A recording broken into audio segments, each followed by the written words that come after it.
Assalamualaikum warahmatullahi taala wabarakatuh. Selamat datang di Fiksi Cerita Horor.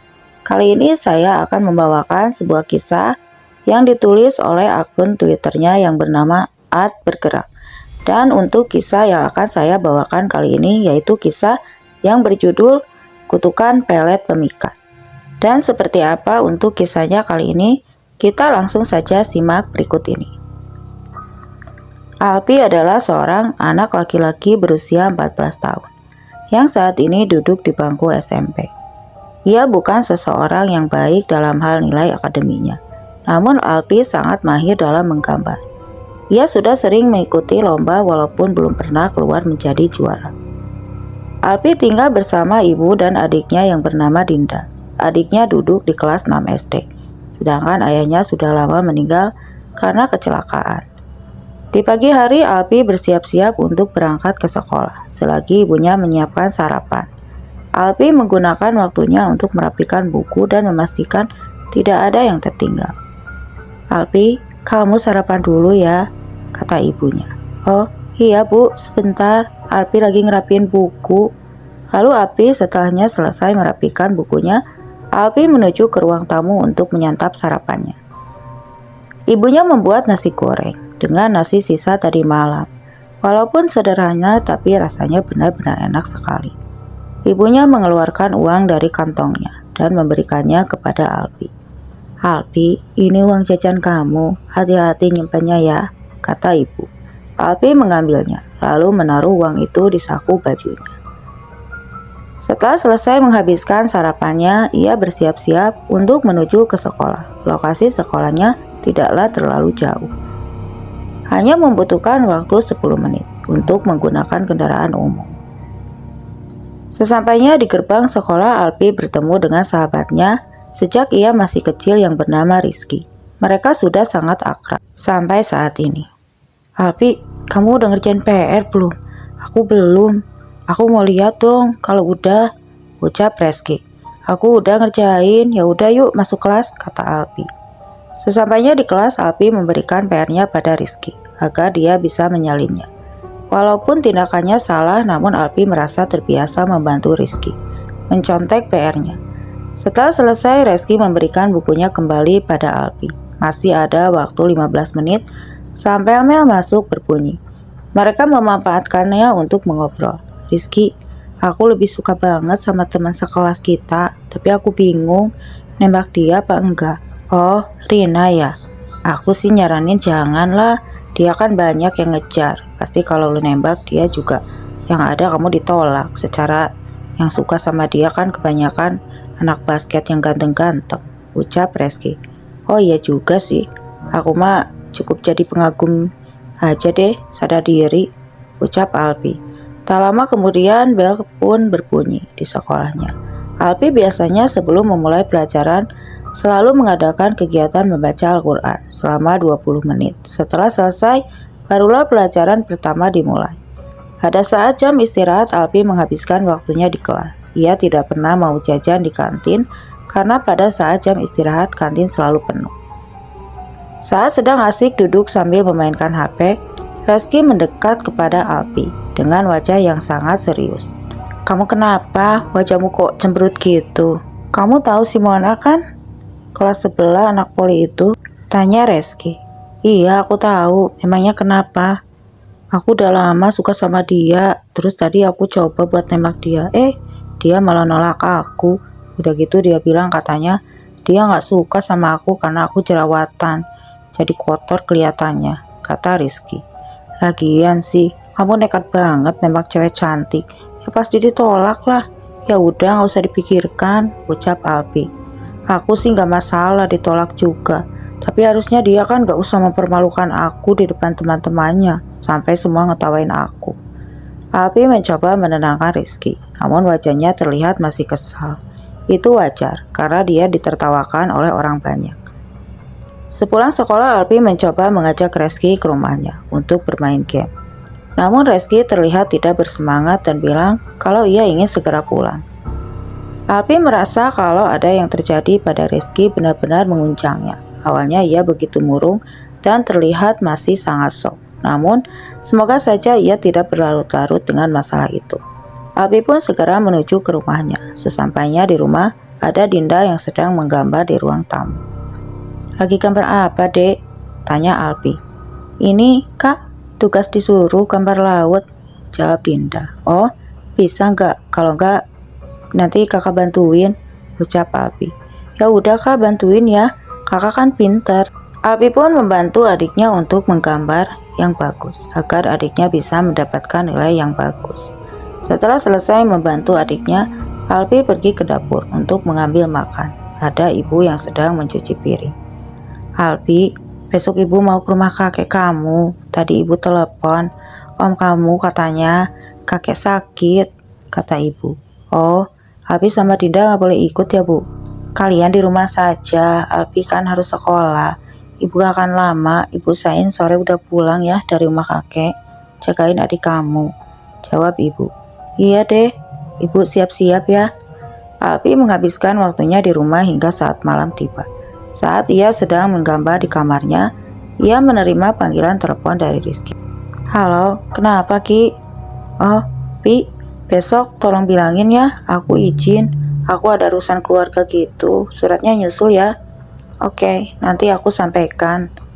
Keesokan harinya saat sudah tiba di sekolah, Alpi menghampiri sekretaris kelas untuk memberikan bahwa Rizky tidak hadir karena sedang ada urusan keluarga. Sebelum sempat Alpi berbicara ke sekretaris, Rizky muncul yang membuat Alpi kebingungan. "Ki, katanya kamu izin, kok masuk sih?" tanya Alpi. "Iya Pi, gak jadi, urusannya sudah selesai," jawab Rizky. "Oh, untung aku belum bilang ke sekretaris." Bel pun mulai berbunyi, dan seperti biasa, diadakan tadarusan sebelum pelajaran dimulai. Saat sedang tadarusan, Alpi melihat ke arah Rizky karena ia terlihat sangat gelisah, seperti sedang merasa tidak nyaman. Rizky mengeluarkan sebuah headset dan mendengarkan lagu di saat orang-orang sedang membaca Al-Quran. Namun Alpi tidak terlalu memikirkannya, karena itu urusannya. Pada saat jam istirahat, Alpi menghampiri Rizky yang sedang memakai headset di telinganya. "Ki, kamu lupa ya? Orang-orang pada ngaji, kamu malah dengerin lagu," ucap Alpi. Iya, boleh, gak enak hati daripada ikut ngaji tapi gak dapat pahala. Mending dengerin lagu, biar tenang," ucap Rizky. Sesaat, Rizky hanya tertawa saat Alpi mengatakan hal itu. Kemudian Rizky menyuruh Alpi duduk di sebelahnya, karena dia ingin memberitahu sesuatu. Pi, sini deh, aku mau ngasih tahu sesuatu," ucap Rizky. Alpi pun duduk di sebelahnya sambil berkata, "Ada apa sih? Penting banget kayaknya." "Aku mau nembak si Mona lagi, dan kali ini aku yakin kalau dia bakal terima aku," kata Rizky dengan pedenya. Ki, jangan gila kamu. Kamu kan udah tahu dia nolak kamu, mau dipermalukan lagi," kata Alpi. "Lu tenang aja, aku yakin kok 100% kalau dia gak akan nolakku lagi," ucap Rizky. "Terserah kamu deh, lagian, tapi kalau ditolak jangan sakit hati. Kalau dia ngomong kasar, kamu ya udah tahu kan. Ya udah, mending kamu ikut aku aja biar nanti lihat pas aku nembak." Rizky beranjak dari tempat duduknya menuju ke kelas yang ada di sebelahnya. Alpi pun mengikutinya karena ia khawatir Mona akan mengatakan sesuatu yang buruk pada Rizky. Sesampainya di kelas Rizky pun menghampiri Mona yang sedang memakan bekal makan siangnya. Tanpa basa-basi, Rizky langsung menyatakan perasaannya lagi. "Mona, kamu mau gak jadi pacarku?" kata Rizky. Alpi benar-benar kaget karena Rizky langsung mengatakan perasaannya tanpa melihat kondisi Mona yang sedang makan. Kemudian Mona berdiri dari duduknya. Alpi mengira kalau Mona akan sangat marah, namun ternyata Mona berkata kalau ia ingin menjadi pacar Rizky. "Iya Ki, aku mau jadi pacar kamu." Alpi merasakan kebingungan, apakah Mona hanya mencoba mempermainkan Rizky. Namun dengan segera Mona memeluk Rizky, membuat anak-anak yang ada di kelas bertepuk tangan dan bersorak. Sekali lagi Alpi benar-benar merasa kebingungan. Setelah kejadian itu, Rizky dan Alpi kembali ke kelas mereka. Masih dengan perasaan tidak percaya, Alpi mencoba menanyakan pada Rizky, kenapa ia bisa membuat Mona menerimanya. Padahal sebelumnya, jelas-jelas Mona menolak dan menghinanya. Ya, mungkin saja dia nyesal karena Dulu sih jadinya dia berubah pikiran, ucap Reski. Kasih tipsnya dong, biar aku nanti bisa diterima kalau nembak orang yang aku suka, pinta Alpi. Nanti deh aku kasih tahu tipsnya, tapi nggak sekarang ya. Parah kamu mah, gak pengen lihat aku seneng apa. Udah nanti malam aku telepon, kamu nanti aku kasih tahu tipsnya. Bener ya, awas aja kalau kamu bohong. Waktu istirahat telah berakhir, mereka melanjutkan jam pelajaran.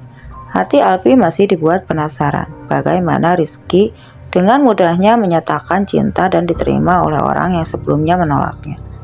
Sambil terus menggigit pulpen yang dipegang di tangannya, Alpi terus membayangkan kalau ia bisa diterima saat menyatakan cinta pada wanita yang sangat ia kagumi, yaitu Rena, yang tidak lain adalah teman sekelasnya. Jam pelajaran selesai, terlihat di depan pintu kelas ada Mona yang sepertinya sedang menunggu Rizky. Di kejauhan ia melambaikan tangan ke arah Rizky. Sepertinya Mona benar-benar jatuh cinta pada Rizky. Sebelum Rizky beranjak dari tempat duduknya, Alpi mengingatkan Rizky kembali. Rizky, pokoknya aku tungguin ya, awas aja kalau kamu gak ngomongin ke aku. Iya, tenang saja, nanti aku kasih tahu caranya. Nanti malam nanti aku telepon kok, gak akan lupa. Iya, awas loh kalau kamu lupa. Aku pulang duluan ya. Alpi pun saat itu pulang ke rumahnya dengan bersemangat. Ia terus membayangkan bisa berpacaran dengan orang yang ia suka. Sesampainya di rumah sepertinya ibunya sudah berangkat ke rumah kakek. Saat menuju ke dapur, ada Dinda yang sedang makan di meja makan. Dek, ibu sudah berangkat ya? Udah kak, dari tadi. Katanya ibu pulangnya kalau nggak sore ya malam nanti. Alpi pun mengganti bajunya. Kemudian dia makan di dapur sambil membayangkan apa yang Rizky lakukan. Walaupun cukup aneh, namun cara itu berhasil untuk Rizky. Dan semoga hal itu juga berhasil untuknya. Selesai makan, Alpi pergi untuk sholat asar dan rencananya setelah itu ia mungkin akan bersantai di kamarnya. Alpi sedang tidak semangat melakukan apapun karena ia tidak sabar menunggu Rizky menghubunginya. Malam pun tiba. Setelah selesai sholat maghrib, Dinda mengetuk kamar Alpi dan memberitahu kalau dia mau pergi ke masjid untuk mengaji. Kak, Dinda mau ngaji dulu ya? Iya dek, pintu depan jangan lupa ditutup lagi ya. Setelah cukup lama menunggu, akhirnya ada panggilan masuk dari Rizky. Dengan cepat Alpi mengangkatnya karena sudah tidak sabar ingin tahu tips dari Rizky. Halo Ki, kok kamu lama banget sih? Aku nungguin nih dari tadi. Ya elah Pi, kok kamu gak sabaran banget sih? Ya udah, pasti nanti aku tak kasih tahu. Cepetan, gimana caranya? Ucap Alpi. Kamu tenang saja, nanti aku kasih tahu. Tapi sebelum aku kasih tahu, kamu harus janji ya, gak akan kasih tahu siapapun. Ya tenang saja lah, cepetan Rizky. Rizky pun mulai menjelaskan pada Alpi yang terlihat sudah sangat penasaran. Namun Alpi dibuat kaget karena Rizky bilang kalau dia menggunakan pelet yang ia dapat dari sebuah ritual yang dilakukan. Sontak saja hal itu membuat Alpi kaget. Pelet? Wah, gila sih kamu. Kok kamu berani banget sih main kayak gituan? Siapa sih yang ngajakin kamu? Ya habis mau bagaimana lagi? Aku cerita ke pamanku tentang cewek yang aku suka nyakitin perasaan aku. Ya aku terus cerita ke dia, terus dia ngasih tahu cara itu. Rizky menjelaskan bahwa pamannya mengajaknya ke kuburan untuk melakukan sebuah ritual. Pertama, ia harus meneteskan tetesan darahnya di atas tanah kuburan. Kemudian Rizky harus menunggu di kuburan seseorang diri hingga pelet berbentuk minyak wangi keluar dari tanah yang sudah ditetesi oleh darahnya. Wah, gila ya kamu Ki. Caranya serem banget. Aku kira caranya wajar. Ya, kalau kamu mau dapat apa yang kamu mau, ya kamu harus berani berkorban, Pi. Buktinya sekarang aku bisa dapetin cewek yang aku suka. Mau gak? Gimana? Kalau kamu minat, nanti aku anter buat ngelakuin ritualnya. Sorry Ki, kalau caranya gitu aku sih nggak berani. Lagian itu kan masuknya takutnya musrik. Oh ya udah, kalau kamu nggak mau. Tapi ingat ya pesanku, jangan sampai ada yang tahu. Oh iya, tenang saja Ki. Aku juga gak akan bilang itu sama siapa-siapa. Alpi menutup teleponnya dengan hati yang benar-benar tidak habis pikir dengan apa yang dilakukan oleh Rizky. Ia rela melakukan hal itu demi seorang wanita yang dia idamkan. Karena tidak mau ambil pusing, Alpi mulai memejamkan matanya dan tertidur. Tepat di pagi hari, Alpi terbangun karena adzan subuh sudah mulai berkumandang. Ia pun pergi ke kamar mandi untuk mengambil air wudhu. Saat hendak ke kamar mandi, di dapur ada ibu yang sedang mencuci pakaian. Karena ketiduran, ia tidak sadar kalau ibunya sudah pulang tadi malam. "Ibu, udah pulang bu, kapan?" "Tadi malam diantar sama om kamu. Habisnya ibu mau nginep mikirin kamu sama Dinda." Alpi pun mengambil air wudhu dan segera sholat. Selesai sholat, ia terus membayangkan apa yang Rizky katakan. Di lain sisi ia merasa iri karena Rizky bisa berpacaran dengan seseorang yang dia suka. Alpi mulai bersiap-siap untuk pergi ke sekolah. Ia mandi dan berpakaian. Tidak lupa juga merapikan buku-buku yang akan ia bawa. Ia pun tidak lupa memasukkan baju olahraga, karena hari ini adalah pelajaran olahraga. Alpi pun pamit pada ibu dan dengan segera pergi ke sekolahnya. Sesampainya di gerbang, Alpi melihat Rizky yang sedang menunggu seseorang. Alpi pun menghampirinya dan bertanya lagi, "Ngapain lagi kamu nungguin aku?" "Idih, ngapain juga aku nungguin kamu? Aku tuh lagi nungguin pacarku." Tidak lama kemudian Mona mendekatkan Rizky. Mereka pun berjalan masuk meninggalkan Alpi sendiri. Bel sudah berbunyi dan akan memulai sebelumnya bertadarus. Dimulai anak-anak kecil mulai membuka Al-Quran. Namun Rizky malah memakai headset dan mendengarkan lagu. Alpi hanya bisa menggelengkan kepalanya melihat tingkah laku Rizky. "Saya tadarusnya selesai." Rizky membuka headsetnya. Alpi mendekat untuk menanyakan tentang pelet yang ia ceritakan tadi malam. "Kamu gak takut apa sendirian di kuburan cuma buat dapat pelet?" tanya Alpi. "Enggak lah, kan aku fokus mikirin orang yang aku kejar, jadinya ya gak takut." "Kamu emang gak mau ya pacaran sama Rina?" "Oh ya mau lah, tapi aku gak berani kalau caranya kayak gitu." "Oh iya Ki, kata kamu peletnya itu bentuk minyak wangi ya? Cara pakainya disemprot ke badan gitu?" "Ya enggak lah, kamu mau lihat? Kebetulan aku bawa nih." Karena penasaran, Alpi pun ingin sekali melihat seperti apa pelet minyak wangi itu. Rizky pun mengeluarkannya dari dalam tas. Botol minyak wangi itu begitu kecil, tidak lebih besar dari jari kelingking, dan cairan yang ada di dalamnya berwarna merah pekat. Alpi pun terlihat menatap minyak itu. "Kok gitu ya Ki? Itu keluarnya gimana? Itu nggak ada wanginya. Bagian cara pakainya bukan di baju kan? Terus pakainya gimana?" "Caranya itu kamu harus tentuin dulu siapa inceran kamu. Terus sambil bayangin mukanya, tetesin di ujung jari. Habis itu digosok alis dan mata kita." Karena rasa penasarannya semakin besar, Alpi berniat untuk mencoba menggunakan minyak wangi itu. Namun Rizky melarangnya karena pelet itu hanya bisa digunakan untuknya dan tidak boleh digunakan oleh orang lain. "Hah, pelit aja kamu tuh. Bantuin aku dong biar aku bisa pacaran sama Rina." "Kata pamanku itu nggak boleh. Katanya sih nggak tahu sebabnya, tapi katanya itu pantangan." Alpi berpikir kalau Rizky hanya mencari alasan agar ia tidak memintanya. Alpi menjadi sangat tertarik dengan pelet itu. Namun jika harus melakukan ritual yang Rizky katakan, rasanya ia tidak akan sanggup. "Masa iya sih? Cuma nyoba doang gak boleh?" "Sorry Pi, itu pantanganku. Aku gak berani." Karena Rizky tidak juga memberikannya, Alpi pun menyerah untuk meminta. Jam pelajaran pertama adalah olahraga. Semuanya bergantian mengganti pakaian di kamar mandi. Begitupun Alpi dan juga Rizky. Saat Alpi sedang selesai menggantikan pakaiannya, giliran Rizky yang akan ke kamar mandi untuk menggantikan pakaiannya. Alpi pun terfokus pada Rizky. Ia ingat kalau Rizky menyimpan pelet parfum itu di dalam tasnya. Terbesit pikiran Alpi untuk memintanya secara diam-diam. Karena Alpi yakin kalau alasan Rizky tidak mau memberinya karena ia sudah bersusah payah untuk mendapatkannya dan tidak ingin orang lain memakainya. Seenaknya akhirnya Alpi mengambil parfum pelet itu dari tasnya Rizky dan mengoleskannya di tangannya sambil mengingat apa yang diucapkan Rizky.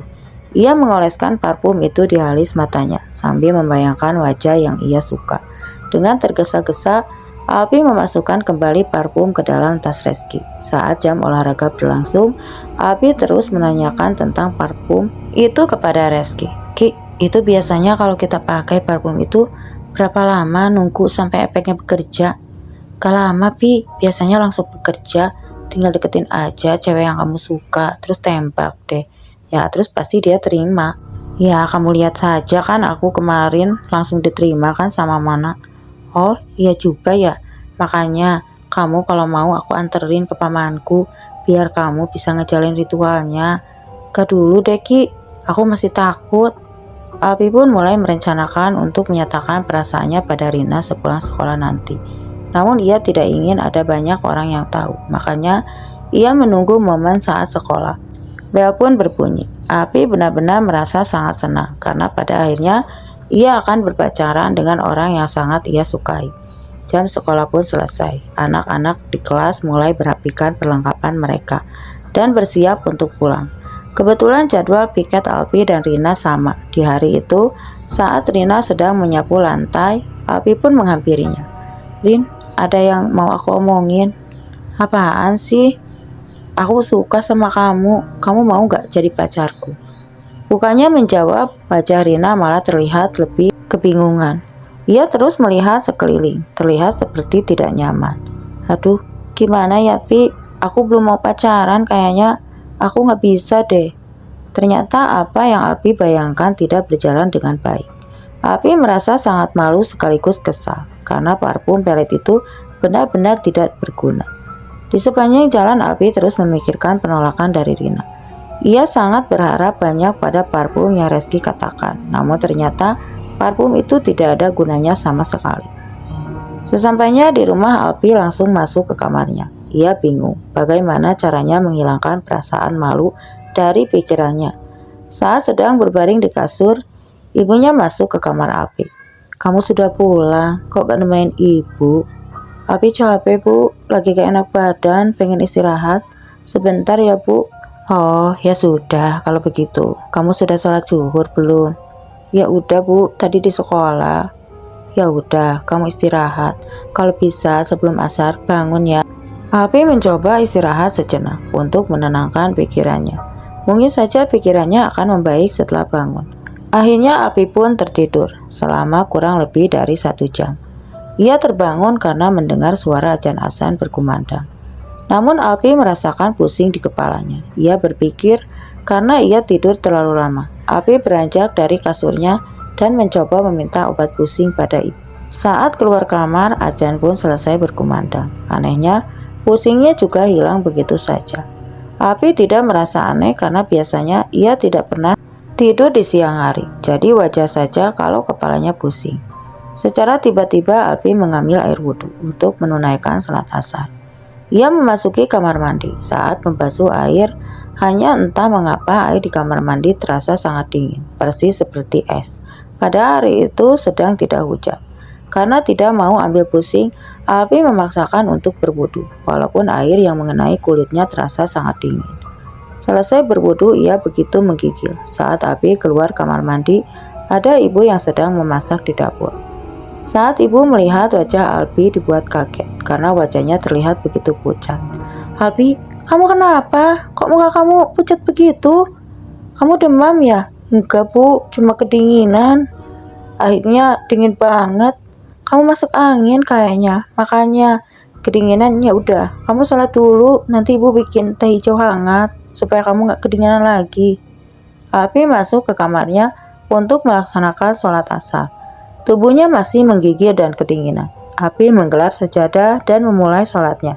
Saat membaca niat sholat semuanya baik-baik saja. Tapi semakin lama, Alpi merasa seperti kebingungan. Karena ia mulai terbata-bata membaca doa sholat. Ia mencoba mengulangnya. Namun Alpi merasakan seperti sulit mencoba membaca doa-doa saat sholat. Karena merasa tidak fokus, akhirnya Alpi sholat dengan membaca doa di dalam hati. Setelah selesai, Alpi merasa ada yang aneh saat dia sholat. Hatinya pun rasanya seperti sulit membaca doa-doa sholat dengan suara di mulutnya. Baru pertama kali ia merasakan hal seperti itu. Dari arah dapur, ibu mendekat ke arah Alpi sambil membawa gelas berisi air panas. Ini kamu minum dulu biar hangat badannya. Iya Bu, makasih. Ibu memegang kening Alpi untuk memastikan kalau dia tidak demam. Namun suhu tubuhnya normal. Kamu gak panas, Pi. Kamu juga gak demam. Tapi gak apa-apa Bu, sehat kok. Ya terus kenapa kamu kedinginan kayak tadi? Ya emang Alpi kedinginan banget Bu. Alpi juga gak kuat. Masa ngudu tidak lama.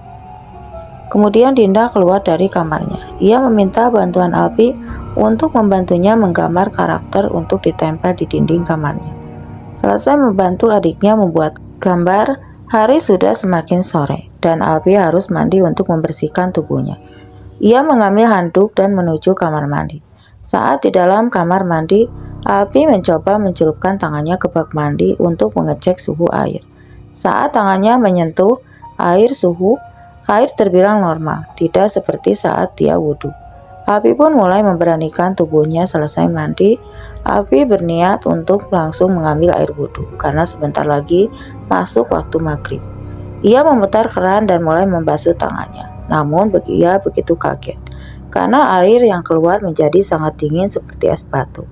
Ia mencoba memasukkan tangannya kembali ke bak mandi dan secara tiba-tiba air yang ada di bak mandi pun berubah menjadi sedingin es. Ia bingung dan aneh, mengapa hal itu bisa terjadi. Padahal saat Alpi mandi suhu air sangat normal. Alpi memaksakan mengambil air wudhu, walaupun suhunya sangat dingin. Selesai mandi dan wudhu, Alpi keluar dari kamar mandi. Kebetulan ibunya sedang duduk di meja makan menunggu Alpi keluar dari kamar mandi. Lalu Alpi mencoba memberitahu ada hal yang aneh terjadi di kamar mandi. Alpi berusaha menjelaskannya pada ibu tentang apa yang baru saja terjadi. Karena penasaran, ibu masuk ke kamar mandi untuk memeriksa suhu air. Coba deh, ibu celupin tangan ibu ke bak mandi. Dingin banget Bu, kayak es batu, ucap Alpi. Ibu mencelupkan tangannya, namun ibu tidak merasakan kedinginan sama sekali. Es batu dari mana? Gak dingin sama sekali, Alpi. Alpi merasa aneh, mengapa Idu tidak merasa kedinginan. Alpi kembali masuk ke kamar mandi dan mencelupkan tangannya. Namun suhu air berubah menjadi normal kembali. Alpi, kamu masih kedinginan. Ibu buatkan teh hangat lagi ya. Gak usah Bu, Alpi mau ke kamar dulu ya, mau siap-siap sholat maghrib. Alpi beranjak menuju kamarnya dengan perasaan aneh. Sebenarnya apa yang terjadi? Mengapa suhu air di kamar mandi bisa berubah seperti itu? Alpi duduk di kasirnya sambil menunggu adzan maghrib.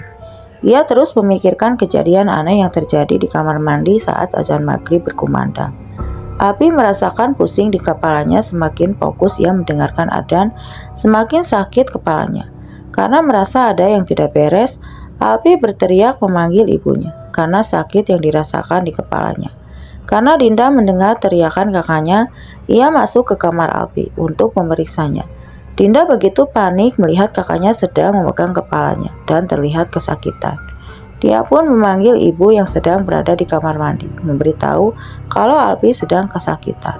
Alpi, kamu kenapa? Kenapa Alpi? Kepala Alpi sakit Bu, pusing banget rasanya. Ya sudah, kamu tiduran dulu ya, ibu ambil obat dulu. Ibu keluar kamar untuk mencari obat sakit kepala.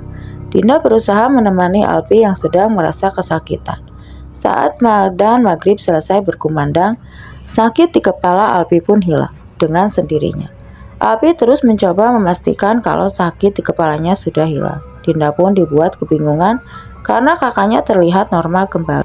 Saat ibunya masuk dan membawa obat, Alpi pun memberitahu kalau sakit kepalanya sudah hilang. Alpi mulai merasa ada sesuatu yang aneh sedang terjadi. Ia berpikiran apa mungkin ia merasakan sakit kepala saat mendengar suara azan.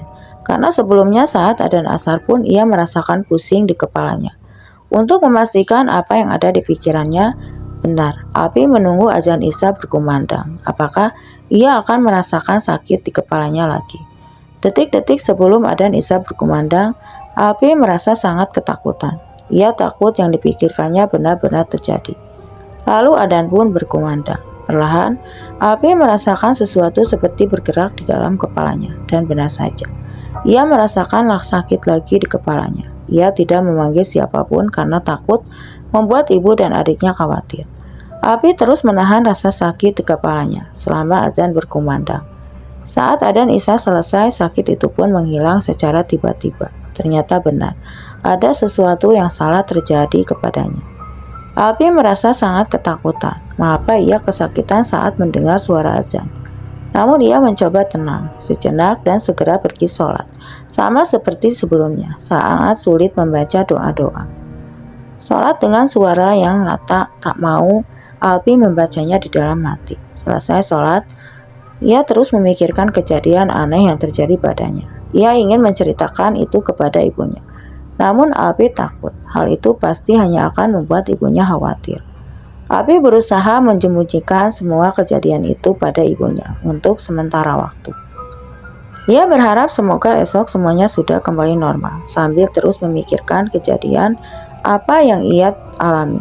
Ia mencoba untuk segera pergi tidur, namun sebelum tidur, Dinda masuk ke kamarnya dan menyuruh Alpi untuk makan, karena ibunya sudah menyiapkan makannya. Karena ngantuk, Alpi pun menyuruh Dinda menyampaikan ke ibu kalau ia sangat ngantuk.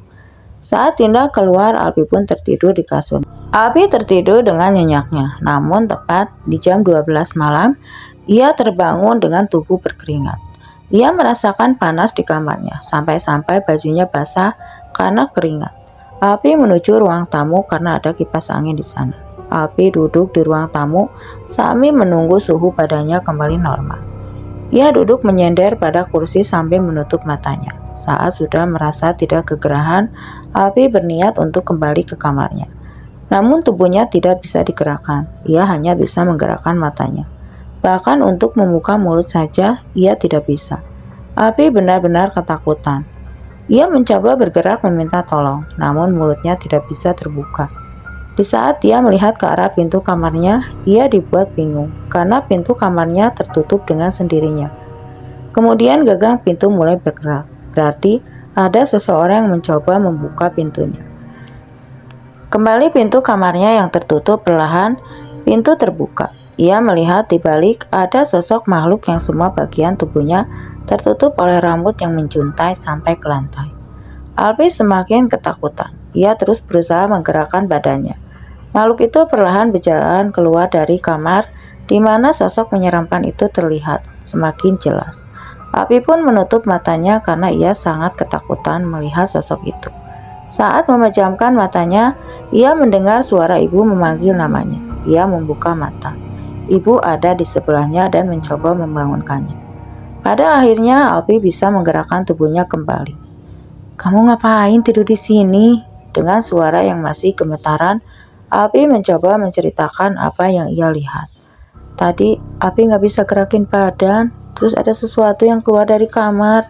Serem banget, Bu. Kamu ini tuh ketiduran kayaknya sebelum sholat Isya. Kamu udah sholat Isya belum?" "Belum, Bu. Alpi takut, Bu. Makhluk yang ada di kamar Alpi itu serem banget." Karena masih malam, ibu menyuruh Alpi untuk kembali tidur.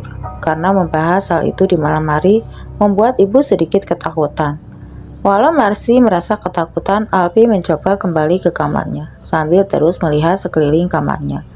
Ia terus mencoba berpikir positif kalau yang terjadi padanya tidaklah nyata. Sampai akhirnya ia kembali mengantuk dan tertidur. Tepat adzan subuh berkumandang, Alpi bangun dari tidurnya dengan kepala yang kesakitan. Ia bangun dari kasurnya dan terus memegangi kepalanya. Alpi pun menutup kedua telinganya dengan kedua tangannya. Saat itu juga sakitnya menghilang. Saat ia membuka telinganya lagi, rasa sakit itu kembali menyerang kepala Alpi. Mulai terasa bingung mengapa suara azan membuat kepalanya kesakitan. Setelah azan subuh selesai, ia keluar kamarnya untuk mengambil air wudhu. Saat akan masuk ke kamar mandi, Alpi mencoba mengecek suhu air yang ada di bak mandi. Ia mencelupkan tangannya. Suhu air memang dingin, namun itu masih normal. Alpi menyalakan keran air untuk berwudu, dan sekali lagi suhu air yang keluar terasa sedingin es. Alpi pun mulai menyimpulkan kalau suhu air menjadi dingin saat ia akan mengambil air wudhu. Begitupun saat salat. Rasanya sangat sulit saat harus membaca doa dengan benar dan baik. Sesudah sholat subuh, Alpi terus memikirkan kejadian aneh yang terjadi. Sejak kemarin, Alpi sangat ingin menceritakan hal ini kepada ibunya. namun ia takut membuat ibunya khawatir. Maka dari itu, Alpi akan mencoba mencapaikan rahasia ini untuk sementara waktu. Alpi mulai bersiap-siap untuk berangkat ke sekolah. Ia pamit pada ibu dan langsung pergi. Sesampainya di sekolah, Alpi melihat Rizky yang sedang berdiri di depan gerbang sekolah. Sepertinya ia sedang menunggu Mona datang. "Rizky, nungguin Mona ya?" "Enggak, aku nungguin kamu. Aku mau cerita nih." "Cerita apaan sih? Tiba-tiba kok Mona mutusin aku ya?"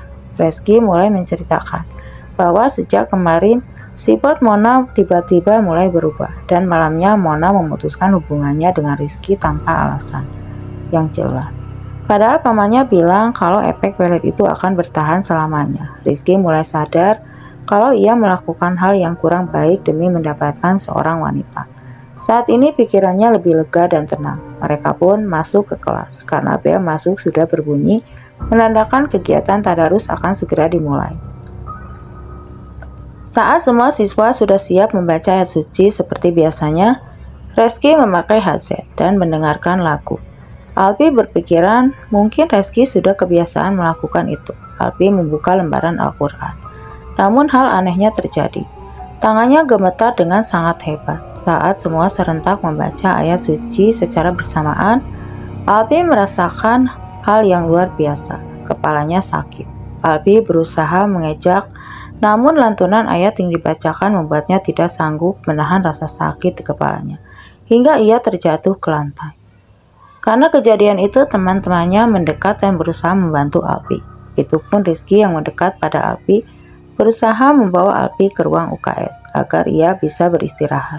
Di ruang UKS Rizky mulai menanyakan apa yang terjadi pada Alpi. Disitulah Alpi mulai menceritakan kejadian aneh yang terjadi padanya. Sejak kemarin, mulai dari suara azan yang membuat kepalanya sakit, hingga air wudhu yang tiba-tiba berubah menjadi dingin. Rizky terdiam mendengar apa yang diceritakan. Kemudian dengan tatapan tajam, Rizky bertanya, "Alpi, kamu jawab dengan jujur. Apa kamu memakai minyak itu?" Alpi begitu bingung. Mengapa tiba-tiba Rizky bisa tahu kalau Alpi memakai parfum peletnya? Pada akhirnya Alpi jujur kalau ia memakainya untuk mencoba mendekati Rina. "Alpi, aku kan sudah bilang, parfum itu tidak boleh dipakai selain sama orang yang melakukan ritualnya. Pantas saja Mona memutuskan aku." "Sorry Ki, aku cuma penasaran saja. Aku juga kan pengen pacaran sama Rina." "Alpi, sekarang aku yakin kejadian aneh yang kamu alami itu karena pengaruh dari parfum pelet itu. Aku nggak begitu mengerti, tapi kayaknya kamu dalam bahaya." "Maksudmu dalam bahaya gimana?" "Soalnya pamanku bilang kalau sampai parfum itu dipakai sama yang bukan pemiliknya, akan ada hal yang buruk yang menimpa orang itu." "Buruk? Buruk gimana Ki? Kamu jangan nakut-nakutin aku dong." "Aku belum tahu Pi, nanti aku coba tanya pamanku. Pokoknya buat sekarang kamu harus hati-hati Alpi." Alpi mulai sadar kalau kejadian aneh kemarin terjadi setelah ia memakai parfum pelet milik Rizky.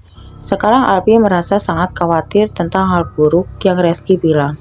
Karena merasa tidak enak badan, Alpi memutuskan untuk izin pulang agar ia bisa beristirahat di rumah. Sesampainya di rumah hanya ada Dinda di rumah. Dinda tidak memberitahu Alpi kalau ibu dijemput karena kabar lagi sakit dan kemungkinan ibu akan pulang malam.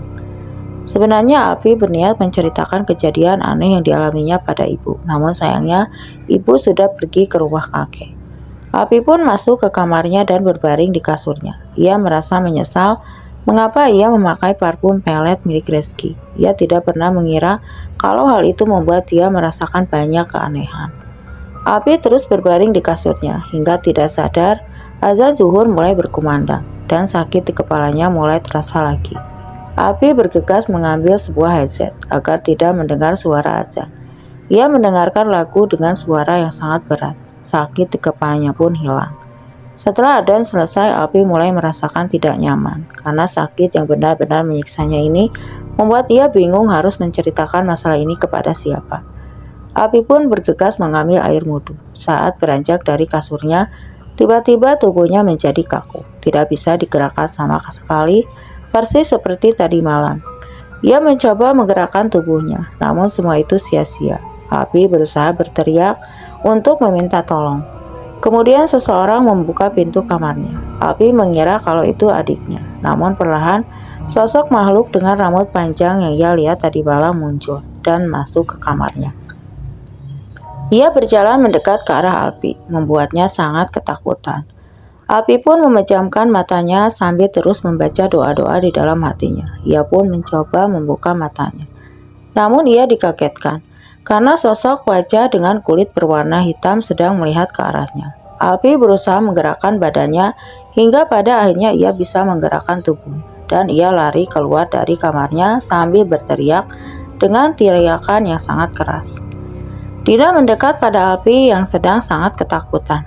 "Kakak kenapa?" "Dek, ada hantu, dek, ada hantu." Karena Dinda juga merasa ketakutan, mereka pun pergi keluar dari rumah. Saat membuka pintu keluar, Alpi dibuat kaget karena hari sudah gelap. Hal itu aneh karena hari masih siang dan azan zuhur baru berkumandang. "Dek, kok udah malam gini ya?" "Iya, kan emang udah malam, Kak. Ini udah jam 8. Loh, bukannya tadi masih siang, Dek? Baru saja kakak dengar azan zuhur.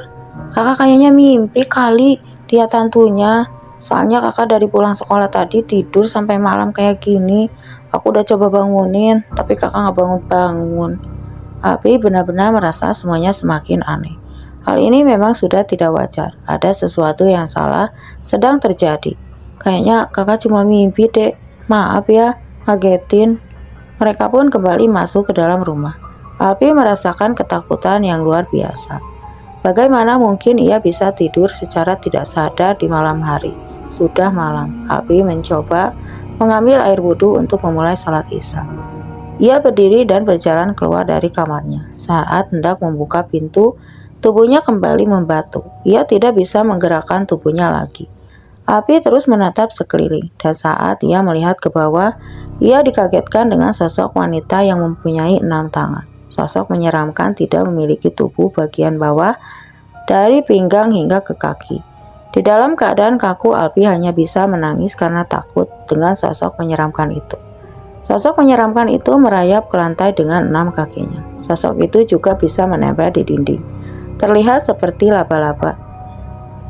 Alpi terus menangis mencoba meminta bantuan. Perlahan sosok menyeramkan itu melihat darah Alpi. Kemudian ia merayap kepada Alpi hingga makhluk itu berada tepat di bawah kaki Alpi.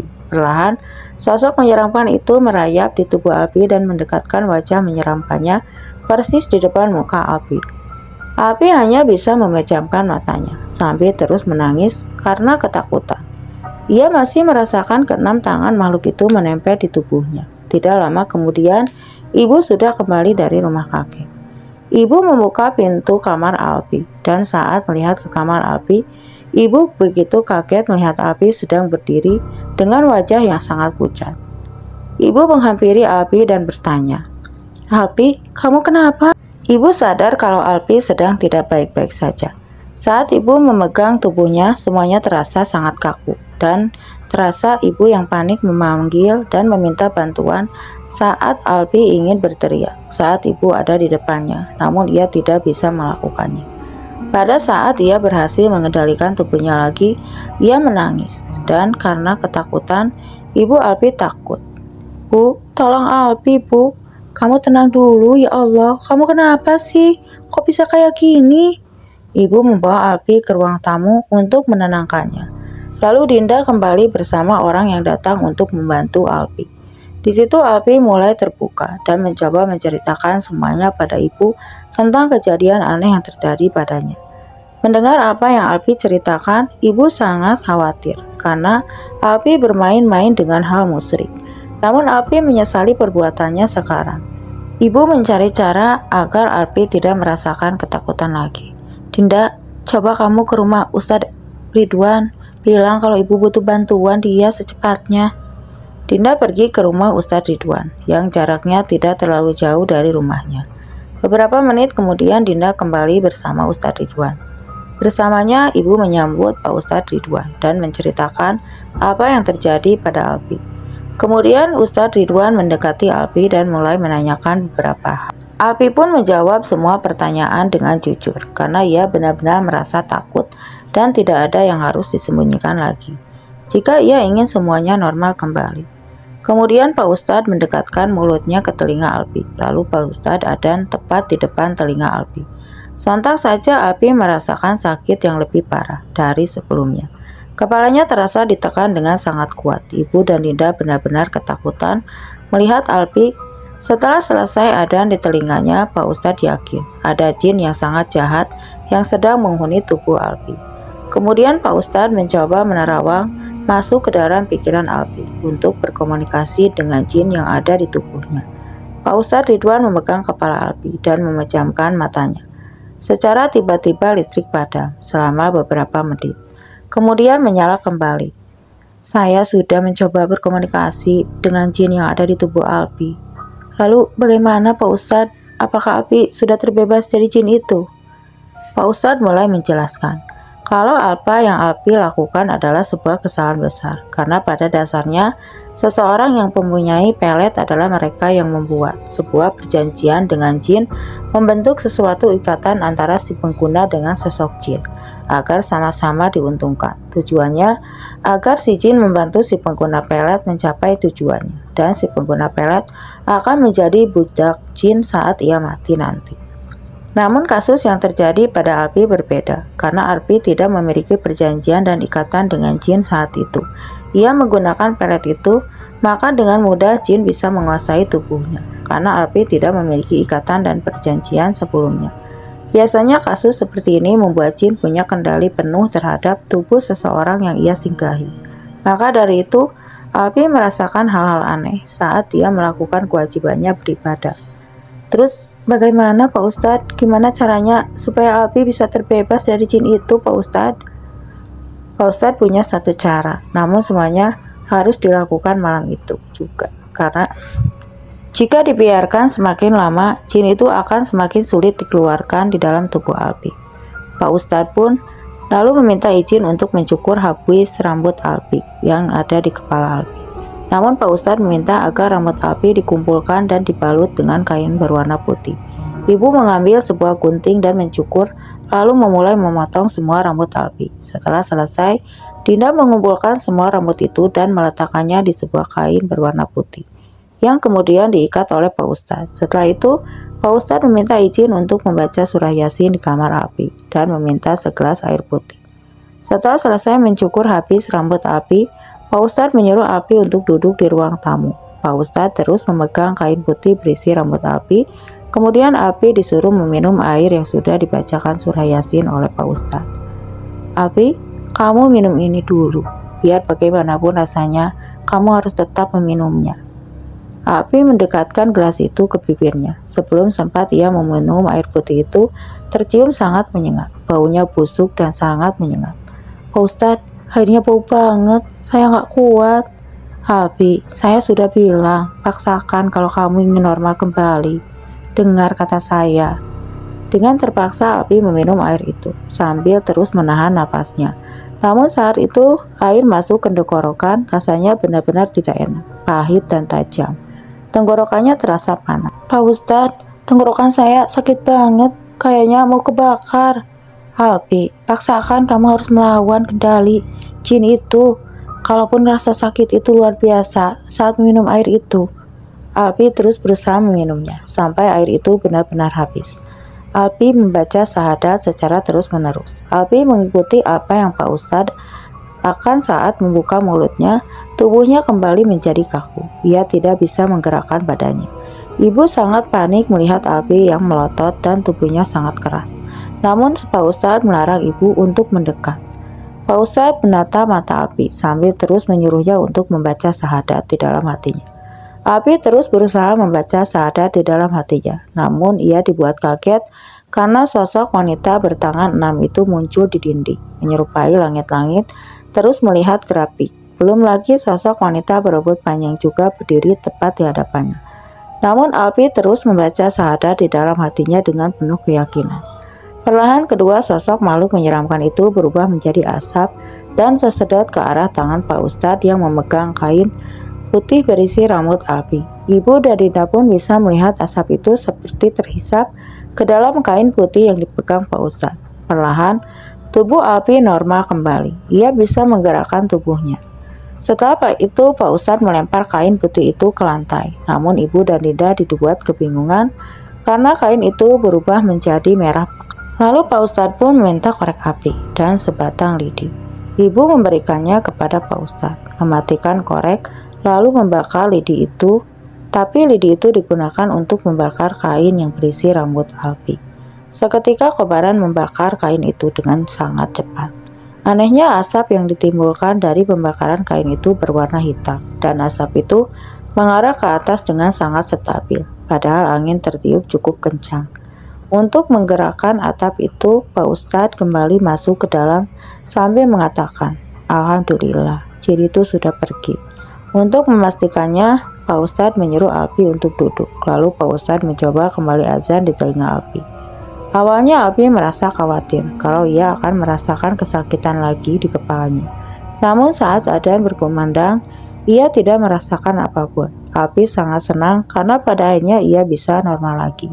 Ibunya pun merasa lega karena anaknya sudah tidak diganggu oleh jin lagi. Pak Ustadz pun pamit untuk pulang karena hari sudah sangat larut.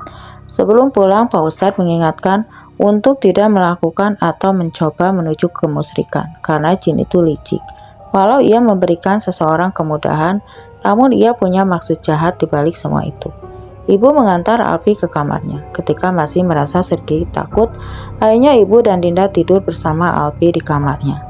Saat azan subuh berkumandang, Alpi bangun dengan perasaan yang sangat lega karena ia tidak lagi merasakan sakit saat mendengar adzan. Ia pergi mengambil wudhu, kemudian melaksanakan sholat subuh. Alpi merasa sangat bersyukur karena masih diberi kesempatan untuk bisa beribadah tanpa ada hal yang di luar nalar.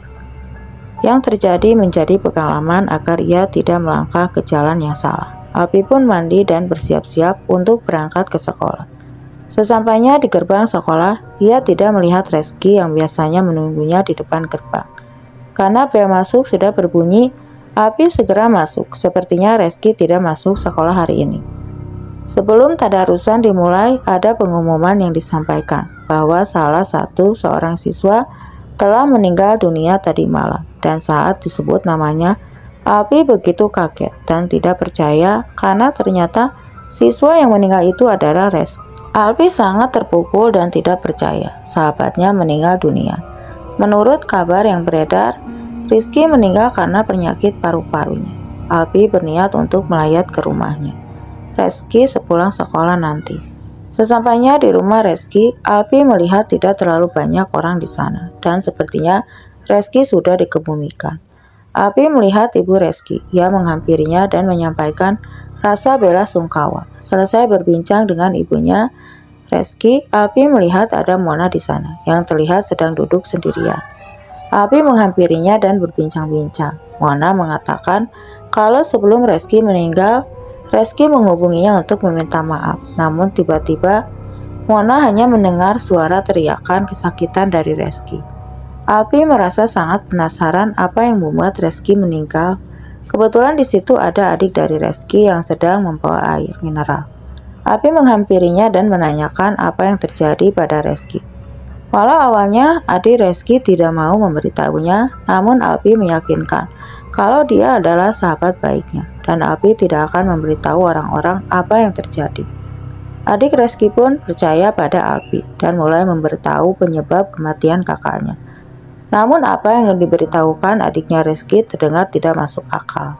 Namun dia bersumpah kalau dia tidak akan berbohong dan melihatnya secara langsung. Tubuh Kak Reski hangus terbakar secara tiba-tiba.